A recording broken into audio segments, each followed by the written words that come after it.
Hello and welcome to ever happen to stumble upon this video or come back to my channel. Hi, my name is Dana and I'm very happy to have you here today. So as you know from the title for this video, I'm making an assignment tracker for my bullet journal. If you've never seen me or any of my bullet journaling videos before or any of my videos before, I like to make a lot of videos about bullet journaling and being a college student and organization and school and stuff like that. So this was the perfect assignment tracker video idea for me to do. And this is not even just for this video. I have a ton of heavy assignments coming up for me in March, so I thought trying out an assignment tracker this month in my bullet journal would be a great idea for me personally. So if you are wondering this kind of handwriting I'm writing in right now, if you have not seen my March plan with me, I did a weather theme with this cool typewriter font. So for all of the big headers in this spread, that is what I'm doing.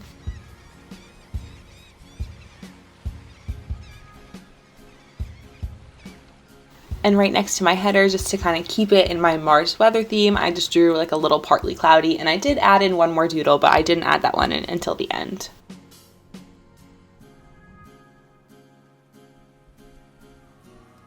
Alright, so getting into the actual assignment tracker itself, how I went about making this. So I usually make due date lists for the entire semester and then monthly. So I went on to my due date list and looked at everything I had coming up in March. And I didn't do every single assignment on here because some things are just a simple assignment like doing an online quiz or filling out a journal for clinical. So those things are really a one-step kind of thing. These are more for my bigger assignments that I'm going to have to work on in advance that require multiple steps for me to complete them.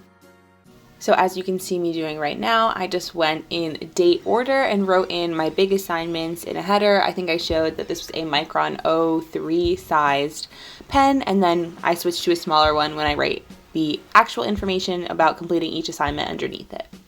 Like usual, I'll have all the supplies I used linked down below in the description, including my bullet journal that I have from Archer and Olive with a 10% off coupon code, which I will put on the screen for you guys right now.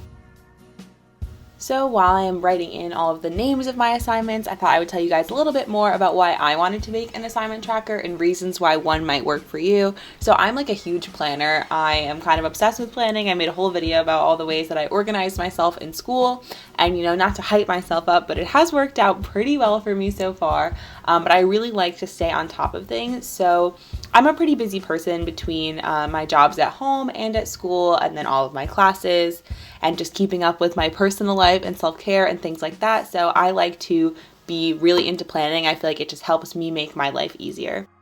So for me, it was just a logical progression to go from planning out doing my assignments to planning out doing the actual steps it takes to complete my assignments. Also, I'm someone that's super into making to-do lists, and I love crossing things off my to-do list. If I'm being honest, sometimes I will write things on my to-do list that I already did just so I can cross them off. So having steps to complete my assignments is really satisfying because then you can cross them off after you finish them. I think this would also be really beneficial if you are someone who is a bit of a procrastinator because, and I'm thinking I might do this once, I approach the weeks or the week before these assignments are due, is next to each step I can put when I want to have that step done. So you don't have to attack an entire paper 2 days before it's due. You can look at it and say, okay, I'll do the outline for the paper on this day, then this day I'll start doing the rough draft, which I'll have done by this day, and it'll kind of help you space it out and maybe help yourself get it done a little bit faster and not procrastinate on larger assignments. And that's more of what my assignment tracker is for, like I mentioned earlier, is assignments that require multiple steps. Also, and I just noticed this right now while I'm watching myself write it, that I spelled supplement wrong 2 of the 3 times that I wrote it, but I'm just really not a good speller, so I'm just going to pretend that I didn't see it because I don't want to go back in and change all of the headers on my page. Alright, so as you guys saw, I switched to an 01 size micron to write in the little check boxes and steps for my assignments. So what I did was I kind of sat down once I had figured out all of the assignments I wanted to add to my due date tracker and write down all of the steps it would take me to complete them. So for example, my first assignment that I'm working on up here is a paper. So what I like to do when I write my papers is I do a really thorough outline. I feel like this really helps when I write the paper because a lot of it's already done. I'll go in and do a rough draft, which for me is more of where I type I go into my outline and kind of consolidate my ideas and start working on the paragraphs, and then I copy and paste them into a new document, go through it, read it out, add things, make it flow better, finalize it, and then my last step was to submit it on Canvas. Even though that's kind of implied that when you work on an assignment that you're going to submit it, I wanted to add that onto my little assignment tracker just so I can kind of check all my boxes and make sure that once I complete the assignment, it is actually uploaded and completely out of the way. I also wanted to add that last little information about submitting it because for some of my assignments, they're papers that I'm submitting on Canvas. Other ones are discussion posts or just assignments. So I wanted to kind of know where I needed to submit it so it wasn't time for me to submit my assignment and I wasn't sure exactly where it was going. I also think having listed out all of the steps it's going to take you to complete an assignment will help you figure out how much time you dedicate to that, because I know for some of mine, like my supplements, which we know I don't know how to spell the word supplement, I have to watch one video and do a discussion post. Sometimes I have to watch multiple videos, so I'll know ahead of time how much time I'll need to dedicate to that particular assignment.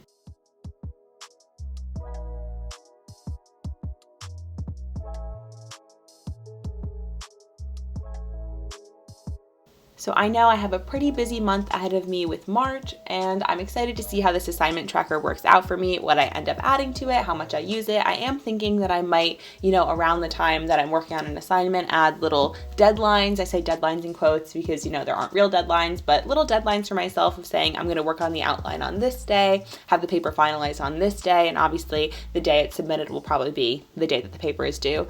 But stay tuned for my April plan with me where I do my little flip through of March if you want to see how this worked out for me, because I will definitely be talking about that in my next video, and perhaps when I do my April plan with me, I will be making another one, so we'll see.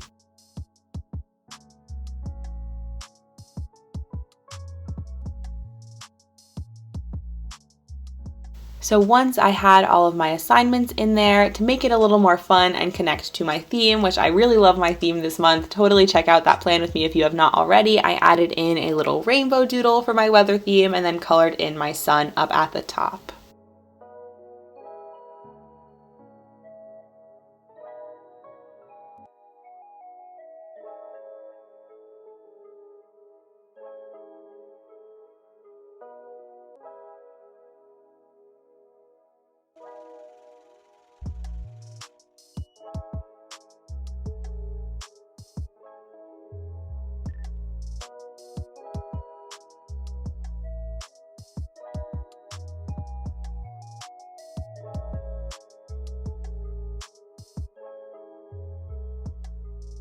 Alright, so here is a nice little up close and personal of how my spread came out. I really hope you guys liked it. Comment down below what other student or bullet journal ideas you would like to see from me in the future. Subscribe if you are not already, and I will see you guys in the next video.